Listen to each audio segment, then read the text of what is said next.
সুনামগঞ্জের তাহিরপুরের বাদাঘাট বাজারে হিন্দুদের বাড়িঘর ও মন্দিরে হামলার ঘটনায় এমপি কামরুলের পরিদর্শন।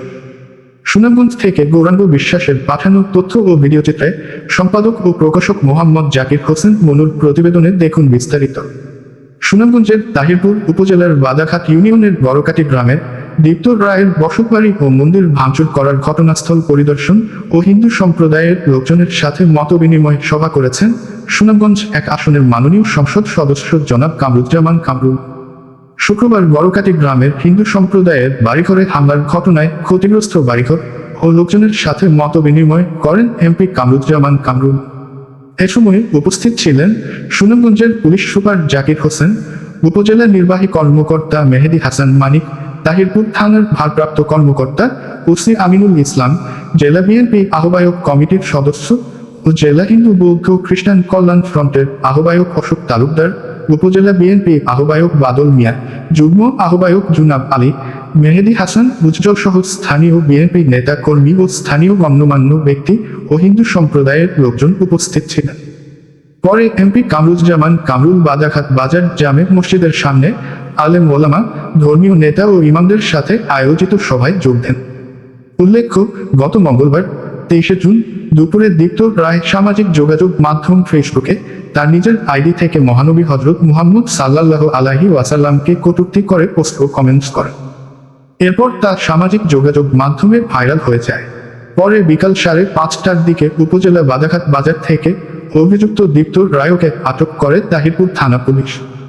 দীপ্ত রায় 22, উপজেলার বাদাঘাট ইউনিয়নের বড়কাটি গ্রামের নিখিল রায় ছেলে ও বাদাঘাট সরকারি ডিগ্রি কলেজের প্রথম বর্ষের ছাত্র।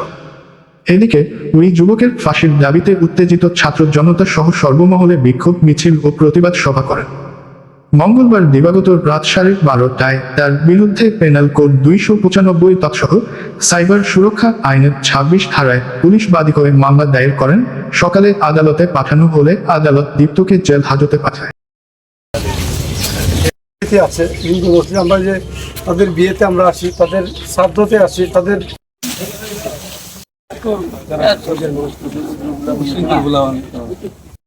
ইঞ্জিনিয়ার পাঠিয়ে আমি যত তাদের সম্ভব যা লাগে সেটা আমি ব্যবস্থা করে দেওয়ার ব্যবস্থা করছি।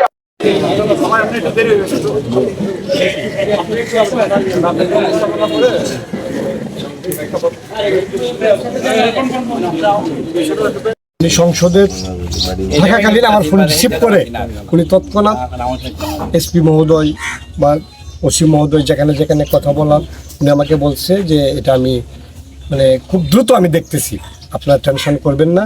তো আমি আশ্বস্ত ছিলাম। তো এখন পর্যন্ত যেহেতু আপনারা ভালো আছেন আর আমরা সম্প্রীতি আপনাদের এমপি, উনি হিন্দু মুসলমান বৌদ্ধ খ্রিস্টান সকলের, উনি শুধু এক ধর্মের এমপি নয়।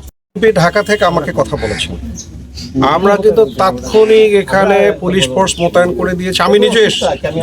তো সুতরাং বিচ্ছিন্ন ঘটনার ফলে দীপ্ত যে ঘটনাটা ঘটিয়েছে, ধর্মপ্রাণ মুসল্লিরা তাদের একটা ক্ষোভ প্রকাশ করেছে, সেটা ভিন্ন কথা। কিন্তু এই যে আপনি সহ ওর বাবা আপনার হাজব্যান্ড সহ এখানে যারা অন্যান্য কমিউনিটি আছে তাদের কোনো অপরাধ নেই। আমরা বারবার বলেছি আপনারা আপনাদের বাড়ি ঘরে থাকেন শান্তিতেই, কোনো ধরনের অসুবিধা হলে আমাদেরকে বলবেন, আমরা শতভাগ এইটা দেখব। পুলিশ এখানে রয়ে গেছে না, কোনো সমস্যা হলে আজকে এই যে এখানকার অভিভাবক উনি এসছেন ওনাকে বলবেন।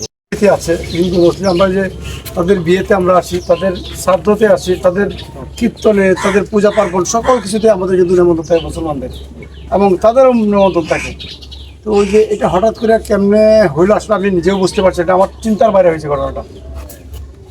এখন আপনার সমস্যা নাই তো? আচ্ছা ঠিক আছে, অসুবিধা নেই। আপনার এই ঘর আপনার টেনশন করে না, এই ঘর মেরামত করে দেওয়ার জন্য আমি ওই বিএলও সাহেবকে আমি বলে দেবো আগামী 1 সপ্তাহের মধ্যে যেন আপনাদের ঘর মেরামত করে দেয়। ইনশাআল্লাহ। আর আপনারা নিশ্চিত থাকেন, আপনারা নিশ্চিত থাকেন, এই আপনাদের যে কোনো বিষয় আপনারা আমাদেরকে সহযোগিতা বলবেন, আমরা আপনাদের পাশে সকলেই আছি। এটা আসলে একটা অনাকাঙ্ক্ষিত ঘটনা, কিছু এটা আসলে আমরা কামনা করি না কেমনে হয়েছে। আর এই ছেলেটাও এমন লেখা দিছে, লেখাটা নিয়ে আসলে বিব্রত করে, এটা মানুষ সহ্য করতে পারছে না। যার ধরুন এই ঘটনাটা ঘটছে, যে পরবর্তী যাতে এইগুলি না হয় আমরা সর্বোচ্চ আমরা দেখবো, আপনাদের পাশে আমরা আছি।